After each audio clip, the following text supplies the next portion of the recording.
사랑하는 성도 여러분, 창세기 1장 1절에 보게 되면 태초에 하나님이 천지를 창조하시니라. 창세기 1장을 보게 되면 천지 창조의 시작에 대해서 우리에게 말씀하고 있습니다. 아멘. 마가복음 1장 1절에 보게 되면 하나님의 아들 예수 그리스도의 복음의 시작이라. 마가복음 1장은 예수 그리스도를 통한 복음의 시작을 말하고 있습니다. 창세기 1장은 천지 창조의 시작을 말한다면 마가복음 1장 1절은 예수 그리스도를 통한 하나님의 아들 예수 그리스도를 통한 복음의 시작을 말하고 있습니다. 자, 그런데 오늘 저와 여러분이 읽었던 이 사도행전 2장 1절부터 4절까지 말씀을 보게 되면 바로 그 유명한 오순절 성령 사건을 우리에게 말씀하고 있는데, 오순절 성령 사건은 무슨 사건이냐면요, 교회가 탄생하는, 그러니까 신약교회가 시작하는 사건이에요. 그러니까 교회의 시작은 오늘 사도행전 2장에 있습니다. 할렐루야. 태초의 시작은 창세기라면, 복음의 시작은 마가복음 1장이라면, 여러분 신약교회의 시작, 모든 교회의 시작은 오늘 사도행전 이 오순절 성령 강림 사건이었다는 사실을 여러분이 기억하시기 바랍니다. 4주년 창립 감사예배를 맞이해서 하나님 어떤 메시지를 전해야 될 것인가 고민하고 기도하고 시작했는데, 역시 처음에 4년 전에 우리가 선포했던 말씀, 우리는 신약교회의 정신을 가지고 사도행정적인 교회, 안디옥 교회 같고 예루살렘 교회 같고 그리고 서문학교의 빌라델비아 같은 교회. 그러나 이걸 아십니까?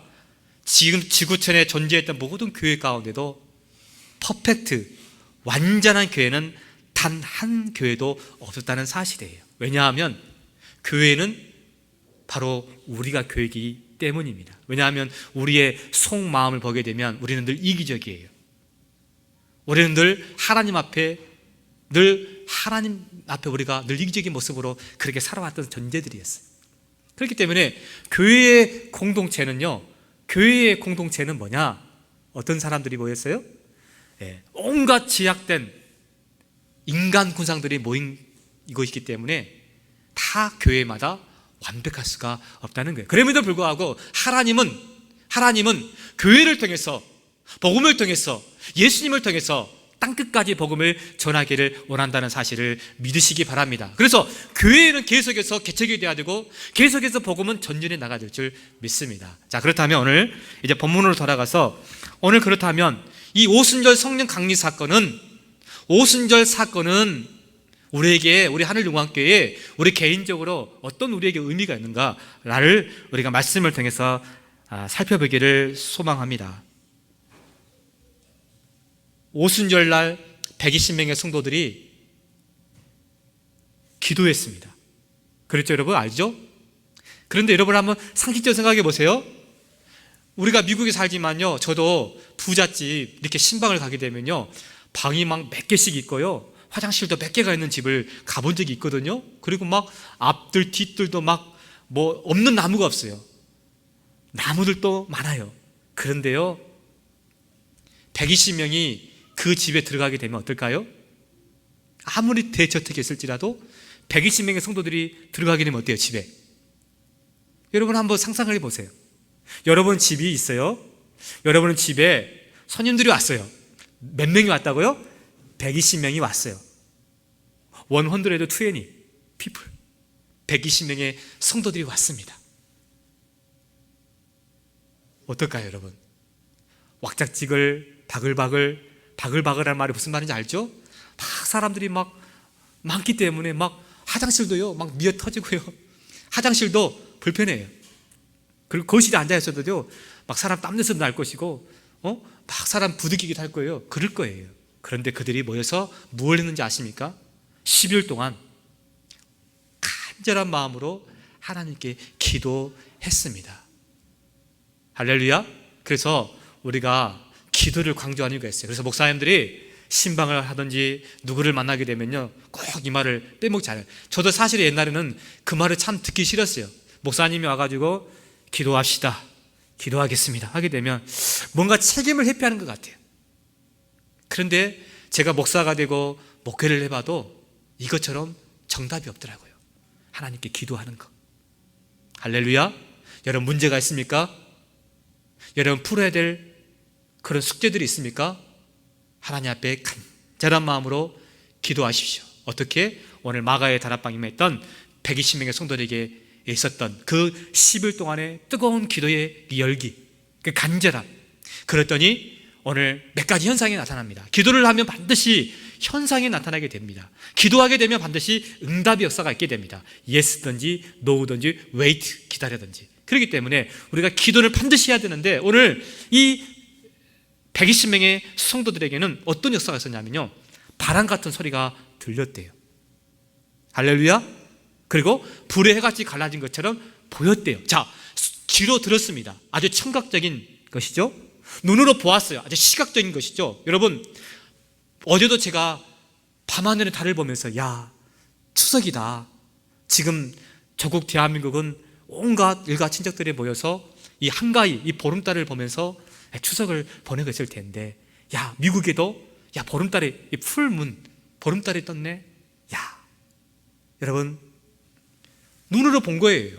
마치. 그런데 120명의 성도들에게 눈으로 뭘 봤냐면은 불의 해같이, 불의 해같이, 불은 아니에요, 같이 비슷한 거겠죠. 보인 거예요. 그러면서 또 하나가 뭐냐면은 방언을 한대요. 어떤 방언을 하냐면요, 성경에는 정확하게 15개 나라의 방언이 나오게 되는데, 그 당시 문화에 의하면 이 15개국은 온 전 세계를 말하는 것이에요. 그러니까 창세기 11장에 보게 되면 인간의 취약 때문에 언어가 나눠졌어요. 그렇죠? 언어가 갈라졌어요. 그러나 사도행 2장에 보게 되면 120명의 성도들 때문에 언어가 하나가 되었어요. 그들이 난국방언이라는 말은 자기들이 태어난 곳 말로 다 그것을 알아들을 수가 있어요. 아주 특별한 사건이 벌어졌습니다. 그리고 난 다음에 그들이 밖으로 튀어나가서 예수님을 전하게 되고 부활을 전하게 됩니다. 그러면서 베드로가 자리에서 벌떡 일어섭니다. 이게 중요해요. 자, 11명의 사도들도 자리에서 일어나고요, 특별히 베드로 사도가 벌떡 일어나서 오늘날로 말하면 이 강대상에서 지금 메시지를 선포하고 있습니다. 어떤 메시지를 선포하는지 아십니까? 첫 번째가 바로 이것입니다. 바로 요엘서 2장 28절에 보게 되면 말세가 되면은 내가 너희의 자녀들은 예언을 할 것이고 너희의 젊은이들은 환상을 볼 것이고 너희의 늙은이들은 꿈을 꾸리라. 할렐루야. 여러분, 말세가 되게 되면요, 이 말세라는 것은요, 세상 끝이 아니에요. 성경의 이 말세는 예수 그리스도의 탄생부터 주님 오시는 재림까지 모든 전 기간을 갖다가 말세라 그래요. 그렇기 때문에 지금 우리가 사는 세상은 말세예요. 자, 그런데 말세가 되게 되면 내가 내 영을 모든 사람들에게 부어주겠다라고 합니다. 그렇기 때문에 오늘 베드로가 첫 번째 일어나서 하는 말이 뭐냐? 구약성경 요엘서가 지금 이루어졌다는 거예요. 구약성경의 예언이 지금 성취됐다는 사건을 지금 그가 설교 시간에 메시지를 첫 번째로 선포하고 있습니다. 할렐루야. 사랑하는 성도 여러분, 교회가 탄생이 되었습니다. 신약교회가 시작이 되었어요. 그때의 베드로가 가장 했던 메시지 하나는 뭐냐? 구약 올드 테스트먼트 요엘서 2장 28절 말씀이 너희가 보는 것처럼 지금 이루어졌다는 것입니다. 할렐루야. 여러분, 성령은요, 구약 성경에 보게 되면 성령은 예스겔이라든지 예레미야라든지 이사야 선지자라든지 특별한 사람들에게 성령이 임했습니다. 그러죠? 성경을 자세히 한번 읽어보십시오. 구약 성경에는 아무나 성령이 임하지 않았습니다. 특별한 종들에게 특별한 메시지를 통해서 성령이 임했는데, 신약 성경, 바로 우리가 살고 있는 이 신약 교대의 시대는 바로 요엘서에 있는 그 성경의 말씀이 이루어짐으로 말미암아 남녀 종들에게, 모든 사람들에게 뭐가 임했다고요? 성령이 임한 줄 믿으시기 바랍니다. 그래서 지금 베드로 사도가 하는 말씀이 뭐냐? 구약 성경 요엘서의 말씀이 지금 너희의 눈을 보는 것처럼 이루어졌다는 것이에요. 이게 우리에게 가장 중요한 사건이에요. 그리고 또한 베드로가 두 번째 말씀을 선포하게 됩니다. 자, 그렇다면 오순절 성령 강림 사건의 중심이 무엇이냐? 여러분, 성령 사건의 중심이 무엇일까요? 그것은 오늘 성경의 말씀을 보게 되면 이렇게 말씀하고 있습니다. 자, 우리 21절 22절 말씀을 같이 읽겠습니다. 누구든지 주의 이름을 부르는 자는 구원을 받으리라 하였느니라.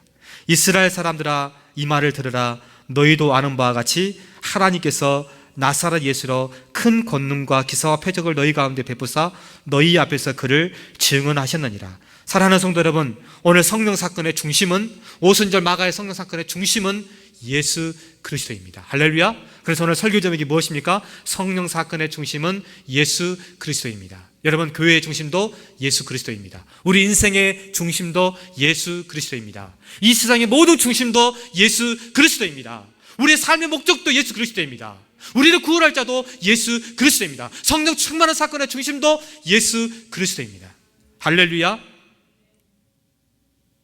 자, 그런데 베드로 사도는 이 성령 사건의 중심이 예수 그리스도라고 소개하면서 오늘 22절 말씀에 이렇게 선포하고 있습니다. 너희도 아는 바와 같이 하나님께서 나사렛 예수로 큰 권능과 기사와 표적을 너희 가운데서 베푸사 너희 앞에서 그를 증언하셨느니라.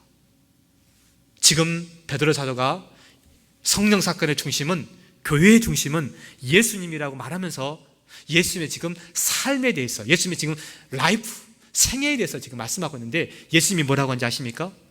죽은 자를 살렸다는 것입니다. 할렐루야. 죽은 나사를 살리신 하나님 믿습니까? 나 인생의 가부의 아들을 살리신 하나님을 믿습니까? 바로 예수 그리스도가 바로 죽은 나사를 살렸어요. 그리고 38년 병든 자를 고쳐줄 줄 믿습니다. 실로암 목가에서 시각장애인을 눈을 뜬 줄 믿습니다. 중풍병자를 일으키신 줄 믿습니다. 오병이의 기적 역사를 일으킨 줄 믿습니다. 바다를 풍랑을 잠자게 하신 줄 믿습니다. 사랑하는 성도 여러분, 예수님의 삶은, 예수님의 라이프는 어떤 삶이었냐면요, 기적을 베푼 삶이었어요. 성령 사건의 중심, 교회의 중심은 예수 그리스도인데, 그 예수님이 어떤 삶을 살았느냐면은 사람을 살리고 우리를 고쳐주고 천국 복음을 전파하고 가르치는 사역을 했다는 것입니다. 할렐루야.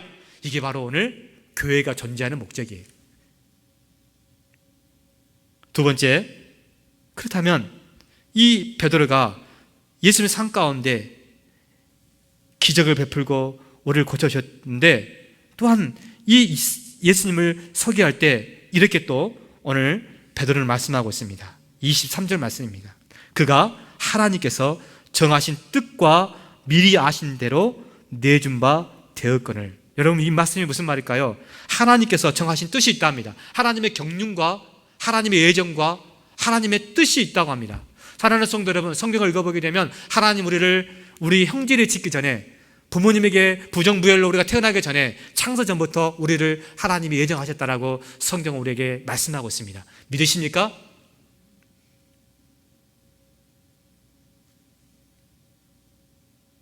그런데 하나님이 뜻이 있었답니다. 하나님 어떤 뜻이 있었냐? 미리 아신 대로 내준 바 된다는 말씀은 바로 예수님의 십자가 사건을 말씀하고 있습니다.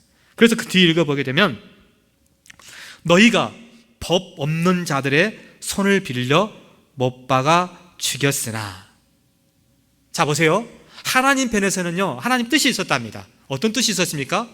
하나님 뜻은 뭐냐면 온 인류 백성을 구원하기 위해서 이 세상에 십자가 사건을 지게 만드는 것이 바로 하나님 아버지의 뜻이었습니다. 그래서 엘리 라마 사박다니, 나의 하나님 나의 하나님 어찌하여 나를 버리셨습니까? 예수님은 인간이셨습니다. 완전한 인간이었습니다. 아멘. 예수님은 완전한 하나님입니다. 그럼에도 불구하고 완전한 인간이었기 때문에 그는 엘리 라마 사박다니, 나의 하나님 어찌하여 나를 버리셨습니까? 그게 바로 예수님의 심한 통곡이었습니다. 그럼에도 불구하고 아버지 하나님은 그 아들 예수 그리스도를 살려줄 수가 없었어요. 왜요? 이유가 뭐죠? 나와 여러분을, 우리 모두를 구원하기 위해서. 하나님의 뜻은 아들 예수 그리스도, 하나뿐인 예수 그리스도, 유일하신 예수 그리스도를 이 땅에 보내셔서 십자가에 살을 찢기시고 피를 흘리기까지 우리를 구속해 주는 것이었습니다. 그러나 인간의 뜻은 뭐였습니까? 법 없는 자들의 손을 빌려 못 박여 죽였다라는 것입니다. 유대인들은요, 이 말씀을 듣고요 깜짝 놀랐어요. 자, 유대인들은요 예수님을 누가 죽였을까요? 자, 유대인들이 생각하는 예수는 누가 죽인 거예요? 빌라도였습니다. 로마 군인들이었습니다. 그러나 베드로는 오늘 유대인들을 향해서 이렇게 말합니다. 너희가 예수를 죽였다는 것입니다. 여러분, 빌라도가 예수를 죽였다, 로마 병정들이 예수를 죽였다, 믿지 않는 사람들이 예수를 죽였다 하면요, 나에게 큰 울림이 없습니다. 나에게 큰 부담이 없습니다. 나에게 큰 상처가 없어요. 그러나 하나님께서 네가 예수를 죽였다라고 생각한다면 나에게 오는 충격은 엄청난 것입니다. 사랑하는 성도 여러분, 빌라도가 죽인 게 아닙니다. 유대인들이 죽인 게 아닙니다. 로마 병정들이 죽인 게 아니라 오늘 십자가에 죽인 것은 나입니다. 나. 믿으십니까? 내가 하나님을 죽인 거예요. 내가 예수 그리스도를 죽인 거예요. 나의 죄 때문에, 나의 불순종 때문에. 유대인들은 깜짝 놀랐어요. 너희가 죽였다는 거예요. 아니, 우리가 생각하기에 예수님을 죽인 사람은 빌라도였고 로마 군병들이었는데 어떻게 우리가 죽였다? 예수 복음의 메시지를 듣고 설교의 메시지를 듣고 그들이 어떻게 한지 아십니까? 오늘 성경 이유에 보게 되면 마음이 찔림을 받았대요. 그리고 어찌할꼬 우리가 어떻게 합니까? 사랑하는 성도 여러분, 오늘 이 메시지를 받고 십자가를 바라보고 예수님을 생각하면서도 내 마음속에 울림이었고 내 마음속에 찔림이었고 내 마음속에 어찌할 거가 없다면은 내가 정말 예수를 믿고 있는가? 내가 정말 성령 받은 사람인가? 라고 우리는 한 번쯤은 의심해 봐야 될 줄 믿습니다. 사랑하는 성도 여러분, 오늘 베드로는 뭐라고 말합니까? 너희가 예수를 죽였다는 겁니다. 내가 예수를 죽였다는 거예요. 그리고 24절 말씀 보게 되면 베드로는 하나님께서 그를 사망의 고통에서 풀어 살렸다는 것입니다. 이는 그가 사망에 매여 있을 수 없습니다. 할렐루야. 사랑하는 성도 여러분, 교회는요, 음부의 권세가 이기지 못한다고 합니다. 사랑하는 성도 여러분, 여러분이 하늘용학교를 섬기면서 여러분이 가정에서 자녀들을 양육하면서 우리가 결코 잊어서는 안 될 것은 뭐냐? 예수님의 권세, 예수님의 권세 내 권세인 줄 믿습니다. 예수님의 능력이 내 능력인 줄 믿습니다. 예수님의 은혜가 내 은혜인 줄 믿습니다. 예수님의 사랑이 내 사랑인 줄 믿습니다. 예수님이 나와 함께 하시기 때문에 그렇습니다. 사랑하는 성도 여러분, 예수님의 권세가 나의 권세예요. 오직 성령이 너희에게 임하시면 너희가 권능을 받고, 이 헬라어로 디나미스, 이 권능이라는 것은 권세와 능력을 말하는 겁니다. 오바마 대통령이요, 프리웨이를 타고 가다가 만약에 신호를 위반하게 되면 폴리스가 와서 오바마 대통령을 잡을 수 있어요, 없어요? 우리 학생들, 폴리스가 와서 오바마 대통령을 잡을 수 있을까요, 없을까요? 티켓을 할 수 있을까요, 없을까요? 할 수 있어요. 대통령보다 더 위대한 것은 대통령 위에 있는 권세입니다. 대통령일지라도 국회의원일지라도 하나님의 권세가 있다면, 우리 용권이 있다면 우리는 반드시 이 권세가 있어야 할지 믿습니다. 그 권세는 음부의 권세가 우리를 이기지 못한다고 했어요. 마귀 사탄이 우리를 이기지 못하는 것입니다. 사랑하는 성도 여러분, 예수 권세님이 내 권세비, 예수의 권세가 내 권세예요. 오늘 성경에 이렇게 말합니다. 사망이 매어 있을 수 없습니다. 마귀는 예수님을 3일 동안 저 십자가를 죽여서 무덤 속에 가두었지만 우리 예수님은 He is risen, Lord. 그는 살아났느니라. 그래서 저 유럽교회를 가게 되면요, 유럽교회나 이 복음적인 교회를 가게 되면 사실은 십자가가 있는 게 아니라 이 글귀가 하나 있답니다. 그게 뭐냐면 He is risen, Lord. 그는 살아났느니라. 누가? 주께서 살아나셨느니라. 자, 기독교의 상징은 바로 이 부활입니다. 기독교의 상징은 바로 십자가입니다. 그렇기 때문에 오늘 이 베드로 사도가 이렇게 말하고 있는 거예요. 사망에 매여 있을 수 없다. 예수님은 죽은 자 가운데 살아나셨다. 그리고 이제 오늘 베드로가 마지막에, 그렇다면 자 보세요, 오순절 성령 강림 사건은, 교회의 시작은 어떻게 됐다고요? 구약 성경이 요에스가 예언이 이루어진 사건이라고 합니다. 그리고 그 오순절 사건의 중심은 예수님이라고 합니다. 근데 그 예수님의 삶을 말하고 있습니다. 그런데 그 삶 가운데 가장 핵심적인 게 뭐냐? 십자가 사건이었고 부활의 사건이었습니다. 그리고 마지막에, 그렇다면 그 예수님이 과연 어떤 분이냐? 그 말씀이 오늘 36절 말씀에 나와 있습니다. 36절 말씀 보게 되면, 그런즉 이스라엘 온 집은 확실히 알지니 너희가 십자가에 못 박은 이 예수를 하나님이 주와 그리스도가 되게 하셨느니라. 할렐루야. 사랑하는 성도 여러분, 오늘 예수님은 우리의 주가 되시고 우리의 그리스도가 됐습니다. 예수가 주님이십니다. 예수가 그리스도입니다. 예수님이 메시아입니다. 예수님이 구세주입니다. 할렐루야. 오늘 4주년을 맞이해서 우리가 정말 선포해야 될 것, 예수가 주님이시라는 것, 예수가 그리스도라는 것, 예수님이 내 인생의 왕이시고 예수님이 내 인생의 전부이시고 나를 구원하실 것이라는 이 한 가지 확실한 이 복음을 우리는 반드시 믿어야 될 줄 믿습니다. 그러면서 하나님께 계속 기도했습니다. 하나님, 이것을 우리가 너무나 잘 알고 있습니다. 우리가 입으로도 많이 고백하고 있습니다. 마음으로 믿어 이르고 입으로 시인하여 구원한다 했는데, 성령을 하지 않고서는 예수를 구세주라고 고백할 수 없다고 하는데, 내 안에 성령님도 계시고 내 안에 예수도 있습니다. 그렇다면 창립 4주년을 맞이해서 이제 5주년을 가기 위해서 우리 하늘용왕교회가, 아니 하나님께서 기뻐하시는 게 무엇입니까? 우리 하늘용왕교회를 위해서 하나님께서 기뻐하시는 것이 무엇입니까? 우리가 정말 기뻐해야 될 게 무엇입니까?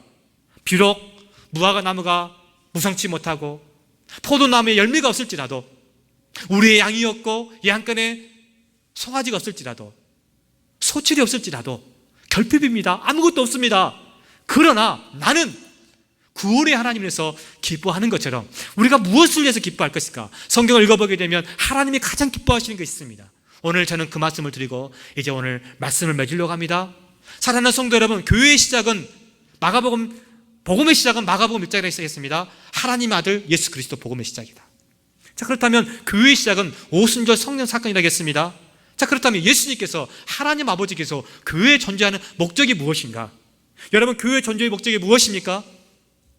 교회 존재의 목적이 무엇이에요? 이것을 분명히 알아야 됩니다. 그 기도해야 됩니다. 어떤 교회는요, 제자 훈련을 잘해서 정말 아름답게 목회를 하고 교회를 부흥시키는 교회도 많이 있습니다. 어떤 교회는요, 다 선교사를 많이 보내고 선교지를 많이 하는 교회가 있어요. 저 아랍권에, 저 발칸 지역에, 저 동남아시아에, 저 공산국가에, 저 아프리카에 너무너무 많이 있어요. 그래서 그 교회는 선교 사역을 잘 감당하고 있어요. 또 어떤 교회를 가게 되면요, 이 셀 목회를 아주 기가 막히게 잘하는 교회들이 너무너무 많습니다.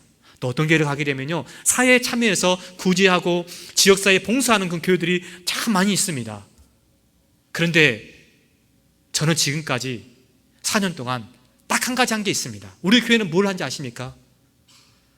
창립하기 할 때부터 오늘 창립 4주년 맞이해서 계속해서 했던 것은 뭐냐? 바로 예수님의 복음이었습니다. 제가 그걸 믿거든요. 복음이 선포된다면, 하나님의 복음이 선포된다면 반드시 두 가지 역사가 일어날 것이다. 하나는 마귀가 어떻게 해서든지 복음을 전하지 못하게 할 것이고, 하나님은 그 복음의 씨앗을 어떻게 해서든지 때를 넣든 뭐든지 그것을 거두게 할 것이다. 열매를 맺게 하시다. 보라, 추수할 때가 희어졌느니라. 여러분, 지금은 추수할 때인지 믿습니다. 여러분, 밖을 보십시오. 오곡백과가 무르익는 이 추석 한가위에 여러분, 왜 밖에 있는 오곡백과를 보면서도 죽어가는 영혼들의 무르익은 것을 보지를 못합니까? 영안이 뛰어야 됩니다. 지난 일주일 동안에 저도 복음을 전하면서 얼마나 많이 회개했는지 모릅니다. 야, 내가 정말 목사이지만 내가 얼마만큼 정말 목숨 걸고 내가 전도했는가, 내가 영혼구를 했는가. 기도해 보니까 하긴 했지만 내 마음에 썩 만족하지가 않더라고요. 우리는 어떻습니까? 여러분들도 우리 포도가 한마음만 다 했잖아요. 여기 있는 분들 얼마나 마음 졸이면서 우리가 VIP를 위해서 얼마나 애썼습니까? 여러분, 그게 너무 감사합니다. 그리고 하나님이 그것을 기뻐받을 줄 믿습니다. 자, 그렇다면 하나님이 가장 기뻐하는 게 뭘까? 성경에서 뭐라고 말할까? 그 말씀이 누가복음 15장 1절부터 7절에 나와 있고요, 특별히 1절부터 7절까지 가장 핵심적인 말씀 가운데 하나가 4절 말씀입니다. 누가복음 15장에 보게 되면 거기에는 세 가지 비유가 나옵니다. 어떤 비유가 나오는지 아십니까? 잃은 드라크마의 비유가 나오고요, 잃은 아들의 비유가 나오고요, 그리고 잃은 양의 비유가 나옵니다. 여러분 너무나 잘 알잖아요. 목자가 어느 날 보니까 100마리의 양이 있었는데 한 마리 양이 보이지가 않는 겁니다. 그런데 성경을 보라고 하니까 그 양을 위해서 99마리의 양을 둘에 두고 그 잃어버린 양을 찾도록 찾지 아니하겠느냐. 제가 이 말씀에 피를 꽂혔어요. 목자는요, 생명을 걸고 잃어버린 양을 찾도록 찾지 아니하겠느냐. 만약에 목회자도요, 주님의 양을 보면서 주님의 양이 주님의 양처럼 느껴지지 않는다면 찾다가 도중에 포기해버릴 겁니다. 힘드니까, 뭐 오지 않을 거니까. 그러나 예수님은 그렇지 않았어요. 목자는 그러지 않았어요. 그의 이름을 알고, 그의 특징을 알고, 그의 인격을 알고, 그의 모든 습관을 알아요. 그래서 하나님이 가장 기뻐하시는 게 뭐냐? 제자 훈련하고 선교하고 헌금 많이 하고 숫자가 많이 채워진 것도 기뻐할 일이겠지만, 그것보다 성경은 뭐라고 말하냐? 찾도록 찾아서 어깨에 메고 돌아와서 더 놀라운 반전은 뭐냐면요, 잔치를 벌린다는 거예요. 잔치를. 어떤 잔치를 벌립니까? 저는 제가 경영학을 공부했거든요. 학부 때는. 경제학, 경영학을 공부하게 되면 경영학의 경제학 원리는 뭔지 아십니까? 최소의 투자로 최대의 효과를 얻는 거예요. 작게 뿌려서 크게 열매를 맺는 것이 이 경제학의 원리입니다. 근데 우리 주님은요, 반대예요. 그죠? 그 남들이 보기에 별 볼일 없는 양, 그것도 지가 싫어가지고 우리 나간 거예요. 근데 예수님은 그럴지라도 찾도록 찾아서 어깨에 메고 와서 덩실덩실 춤을 추는데 이웃들을 다 불러 모아요. 자, 배보다 배꼽이 크다는 말을 알죠? 그 양보다도 훨씬 많은 돈을 들여서 모든 사람들을 다 초청해서 페스티벌, 축제를 벌립니다. 잔치를 벌립니다.